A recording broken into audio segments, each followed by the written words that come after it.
Hey guys, just getting this out of the way. Of course, I haven't uploaded in a while, yeah, there was kind of a long period of time where I felt a disconnect from movies and I wasn't really watching any.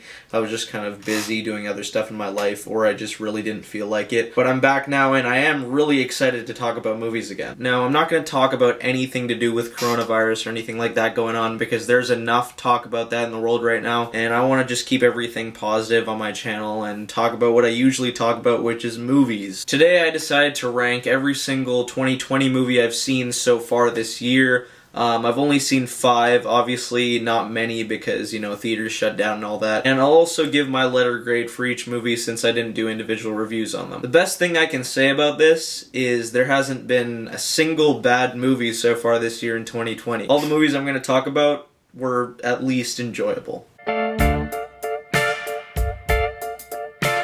So starting off my list at number 5 is Birds of Prey. Now, unlike a lot of people, I was really excited for this movie because whenever any sort of Batman thing comes out, I'm all for it. I'm such a huge Batman fan. And the thought of seeing so many new characters from that universe in live action was just amazing to me. And so I was really excited to see what they had to offer. And I enjoyed this movie. It was good. Nothing great, but it was enjoyable enough, and it had some really great aspects about it. The best things about this film, in my opinion, by far, are the performances given by Margot Robbie and Ewan McGregor. They both are just amazing in this movie, especially Ewan McGregor, who I did not expect to be such a good Black Mask. He is amazing in this movie, and by the end of it, I was actually really scared of Ewan McGregor. Like, seriously, he could have played the Joker.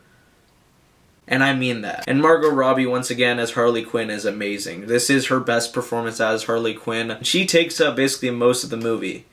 That reminds me, it's not called Birds of Prey anymore, it's called Harley Quinn Birds of Prey. I felt like it was a little late to change that title, but whatever. This movie was also filled with some really good action sequences that were super entertaining. It had some really good music, and overall I did enjoy myself. I would say my issues with this movie are that it is nothing great. It is kind of a mess at times, and a few of the performances, especially that of Ella J. Basco as Cassandra Cain, were a little weak. I'm not gonna lie. But this is a good DCEU film, and I'm always excited for DC movies, no matter how bad a rep the DCEU gets, and this was a good movie, even though I expected better because of how excited I was. Birds of Prey is good, and I'm gonna give it a B-.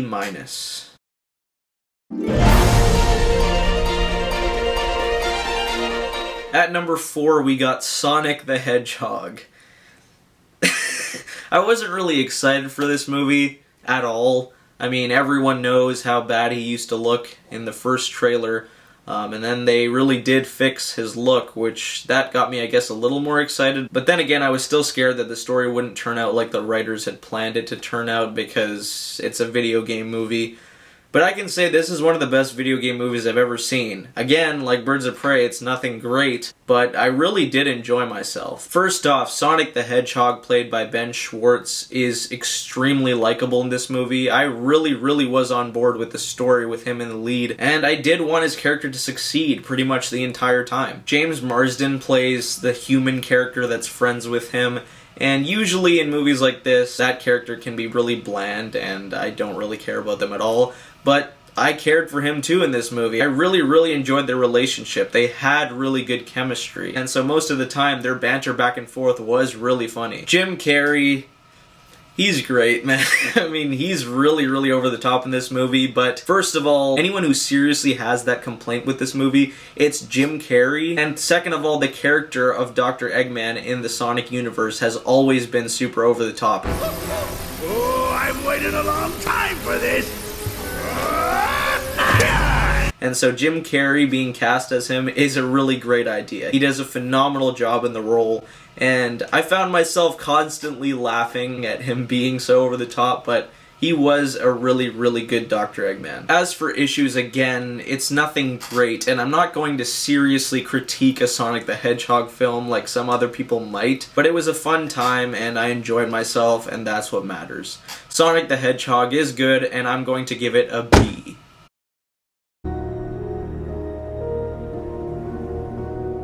Kicking off our top 3 is The Invisible Man. Now, I was really excited for this movie, mainly because it's been a really long time since I've seen a good horror movie in theaters, and whenever I do, it's always just a blast. The genre of horror in movies is one of my favorites, and I'm always happy to see a really good one. And a really good one this movie is. The Invisible Man is not exactly the scariest of horror films, but it brings a touch of brilliance to the genre that I did not expect. Elizabeth Moss gives a fantastic performance in this film. She is so good, and in my opinion, she's kind of Oscar-worthy too. Of course, they would never ever nominate her because of the genre of the movie she's in, but who knows, with barely any movies coming out this year, she might. There's a tone switch in this movie towards the end, and I really love that, actually. They handle it super well, and it feels like it fits within the movie, and it kind of enhanced the experience in a way. Even though this movie isn't that scary, there are some parts that did creep me out,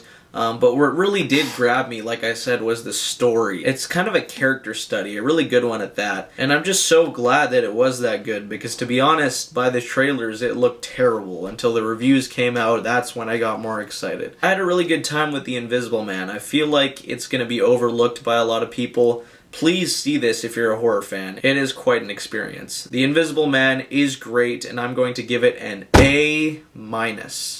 One thing about my experience, though, of watching The Invisible Man, it was probably the worst movie-going experience I've ever had. The people behind me would not stop talking. I've never once been so bothered by people talking in a movie that I've actually had to tell them to stop talking, but this time it was too much. Anyway. Moving on to my number 2, we got The Gentleman.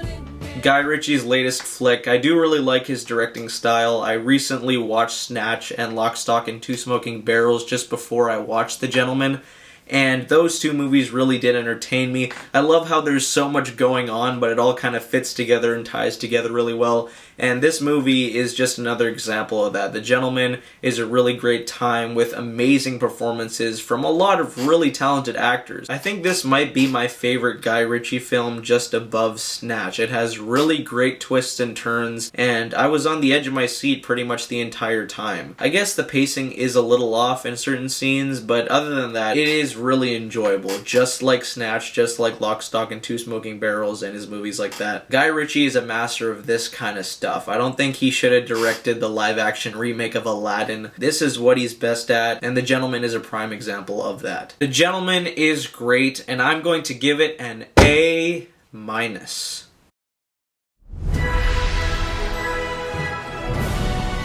Coming in at number 1, my favorite movie of 2020 so far is Onward. Pixar's latest film that I did hear good reviews about, but there wasn't really a single review that said this was anything great. I loved Onward. This was such an amazing movie. From start to finish, I was just hooked. Pixar is just amazing at what they do. Stay tuned to the end of the video. I'll talk about what my next video is going to be, which is going to be related to Pixar. But I enjoyed the hell out of Onward. This movie had excellent voice acting performances from Chris Pratt and Tom Holland. They both worked together really well. They had excellent chemistry. I do really enjoy when Pixar tells an original tale. This is probably among my higher ranked Pixar films. It was just such a blast, and by the end I did tear up, like I did in a lot of Pixar films. I think this is underrated. I feel like people don't appreciate it enough, but that's just my opinion. I loved Onward. I wouldn't say it's a masterpiece, but Onward is amazing, and I'm going to give it an A.